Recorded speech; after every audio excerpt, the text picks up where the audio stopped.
যুক্তরাষ্ট্রের 48 ঘন্টা যুদ্ধবিরতি প্রস্তাব প্রত্যাখ্যান ইরানের। চীন ও যুক্তরাষ্ট্রকে মোকাবিলায় স্বাধীনতা জোট গঠনের প্রস্তাব ম্যাক্রোর। একদিনেই মার্কিন ইসরায়েলি 5 যুদ্ধবিমান ড্রোন ভূপাতিতের দাবি ইরানের হামলায় টিকতে না পেরে সাগরে ঝাঁপ মার্কিন পাইলটের। হরমুজে জাহাজ চলাচলে ইরানের নতুন পরিকল্পনা। 3 শ্রেণীতে বিভক্ত সব দেশ। সৌদিতে সতর্কতা জারি, যে কোনো সময় বড় হামলার আশঙ্কা। দুবাই মেরিনায় ইরানের ক্ষেপণাস্ত্র হামলা। মধ্যপ্রাচ্যে যুদ্ধ থামাতে পুতিন এরদোয়ানের ফোন আলাপ। 500-এর বেশি ড্রোন দিয়ে ইউক্রেনে হামলা রাশিয়ার, নিহত 10। ক্রিমিয়া উপদ্বীপে রুশ SU-13 যুদ্ধবিমান বিধ্বস্ত। চলমান যুদ্ধে 160টির বেশি ড্রোন ধ্বংসের দাবি ইরানের স্বাস্থ্য খাতে 20টিরও বেশি হামলা, নিহত অন্তত 9। সৌদিতে মার্কিন দূতাবাসে হামলায় ইরানের সম্পর্ক নেই দাবি IRGC'র। কাবুলে ভূমিকম্পে 8 জন নিহত। আকস্মিক বন্যায় 9 জনের প্রাণহানি পাকিস্তানে। দেখছিলেন টাইমস ইন্টারন্যাশনাল সংবাদ শিরোনাম। সঙ্গে আছি আমি আরিফ আক্তার পুষ্প। এবার বিস্তারিত। চলমান যুদ্ধে 48 ঘন্টা যুদ্ধবিরতি চেয়েছে যুক্তরাষ্ট্র, দাবি ইরানি মিডিয়ার। ফার্স্ট নিউজ জানিয়েছে 2 এপ্রিল যুক্তরাষ্ট্র একটি তৃতীয় দেশের মাধ্যমে ইরানের কাছে বন্ধুত্বপূর্ণ প্রস্তাব পাঠায়।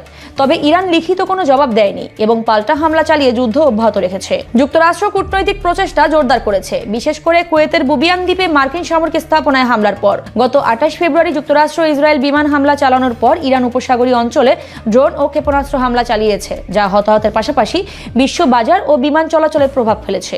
বিশ্বে চলমান অস্থিরতা মোকাবিলায় স্বাধীনতা জোট গঠনের আহ্বান জানিয়েছেন ফ্রান্সের প্রেসিডেন্ট ইমানুয়েল ম্যাক্রো। যুক্তরাষ্ট্র ও চীনের আধিপত্য মোকাবিলায় সক্ষম ও ইচ্ছুক দেশগুলোকে একত্রিত করার প্রস্তাব দেন তিনি। দক্ষিণ কোরিয়ার অর্থনৈতিক ফোরামে দেওয়া বক্তব্যে ম্যাক্রো বলেন, জোটটি কারো বিরুদ্ধে নয়, বরং সহযোগিতার মাধ্যমে শক্তি তৈরি হবে। তিনি ইউরোপের উৎপাদন ক্ষমতা রক্ষা, চীনের প্রভাব এড়ানো ও বৈশ্বিক সরবরাহ শৃঙ্খলকে ভারসাম্যবদ্ধ করার উপর গুরুত্ব দিয়েছেন। বর্তমান বৈশ্বিক অস্থিরতার মধ্যে নিষ্ক্রিয় থাকা উচিত নয় বলে আন্তর্জাতিক সহযোগিতা ও সমঝোতার মধ্য দিয়ে শান্তি প্রতিষ্ঠার উপর জোর দেন ম্যাক্রো।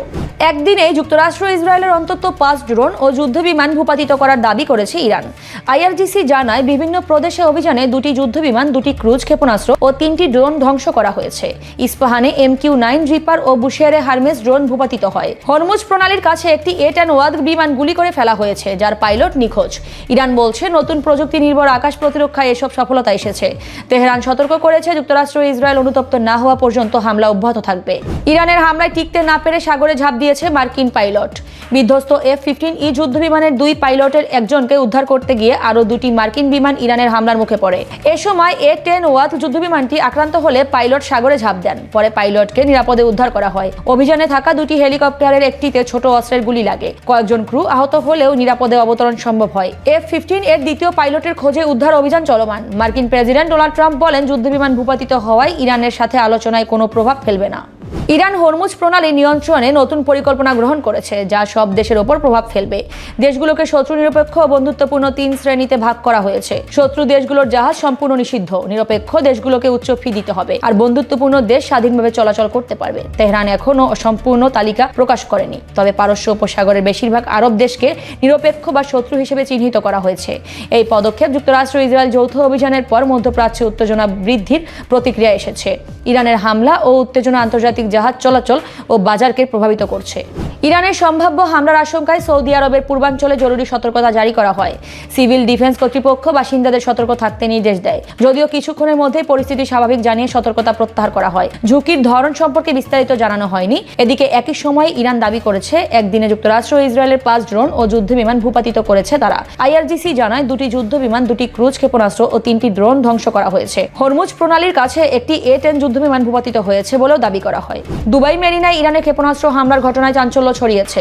আকাশ প্রতিরক্ষা ব্যবস্থা লক্ষ্যবস্তু প্রতিহত করলেও ধ্বংসাবশেষ একটি ভবনে পড়ে, তবে কেউ হতাহত হয়নি। একই দিন আবুধাবির হাবশান গ্যাস প্লান্টে ইরানি হামলার ধ্বংসাবশেষ পড়ে আগুন লাগে। এতে 1 মিশরীয় নিহত ও 4 জন আহত হন। প্লান্টটির উল্লেখযোগ্য ক্ষয়ক্ষতি হয়েছে। এর আগে আবুধাবিতে আরেক হামলায় 12 জন আহত হন, যাদের মধ্যে 7 জন নেপালি। পরিস্থিতি নিয়ন্ত্রণে আনতে জরুরি সেবা দল দ্রুত কাজ করে।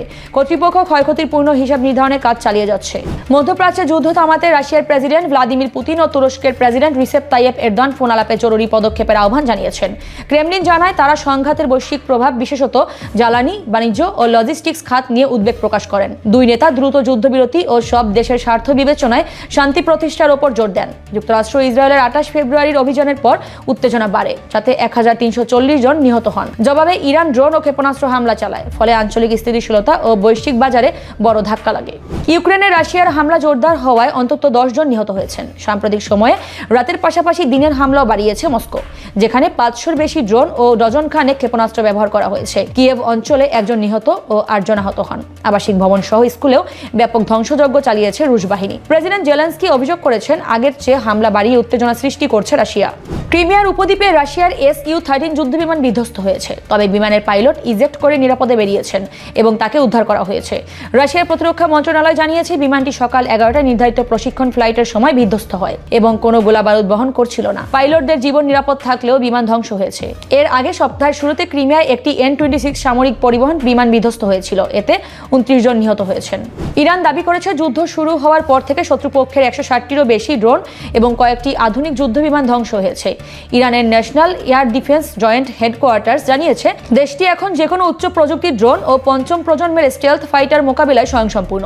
ব্রিগেডিয়ার জেনারেল আলী রেজা এলহামি বলেন, আধুনিক দেশীয় পদ্ধতি ও সরঞ্জাম ব্যবহার করে সৈন্যরা শত্রুকে আকাশপথে প্রতিহত করতে সক্ষম। ইতোমধ্যে হারমিস ও লুকাস সহ বিশ্বমানের ড্রোন ও কয়েক ডজন ক্রুজ ক্ষেপণাস্ত্র ধ্বংস করা হয়েছে। ইরানে যুক্তরাষ্ট্র ও ইসরায়েলের হামলার ফলে স্বাস্থ্য খাতে 20টির বেশি স্থাপনা ক্ষতিগ্রস্ত হয়েছে। তেহরানের প্রাচীন পাস্তর ইনস্টিটিউট, দেলারাম সিনা মানসিক হাসপাতাল ও তৌফিক দারু ফার্মাসিউটিক্যালস কারখানায় হামলা হয়। বিশ্ব স্বাস্থ্য সংস্থা প্রধান জানিয়েছেন, এতে অন্তত 9 জন নিহত হয়েছেন, যার মধ্যে 1 জন সংক্রামক রোগ বিশেষজ্ঞ ও রেড ক্রিসেন্টের সদস্য। হামলার ফলে জরুরি স্বাস্থ্যসেবা ও টিকা উৎপাদন ক্ষতিগ্রস্ত হয়েছে। ইরানি রেড ক্রিসেন্ট জানিয়েছে, 360টি স্বাস্থ্য ও জরুরি সেবা কেন্দ্র ক্ষতিগ্রস্ত হয়েছে। সৌদির রাজধানী রিয়াদে মার্কিন দূতাবাসের ড্রোন হামলার সঙ্গে ইরানের কোনো সম্পর্ক নেই বলে ঘোষণা করেছে ইরানের রেভলিউশনারি গার্ড। গত 3 মার্চ ঘটানো এই হামলাটি নিশ্চিতভাবে ইসরায়েলি কৌশল অনুযায়ী পরিচালিত হয়েছে বলে দাবি করা হয়েছে।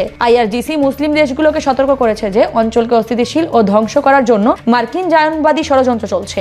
হামলার সময় মার্কিন দূতাবাসে আগুন কয়েক ঘন্টা ধরে জ্বলেছিল এবং ব্যাপক ক্ষয়ক্ষতি হয়েছে, যা সৌদি কর্তৃপক্ষের প্রাথমিক বিবৃতির চেয়ে অনেক বেশি ছিল।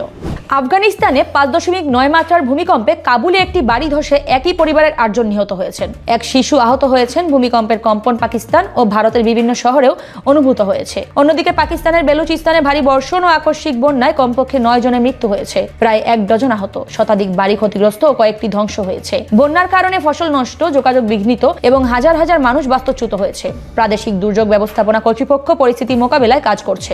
10 মিনিটে সারা বিশ্বের সর্বশেষ খবর পেতে সাবস্ক্রাইব এবং ফলো করে বাংলাদেশ টাইমসের সঙ্গেই থাকুন। ধন্যবাদ।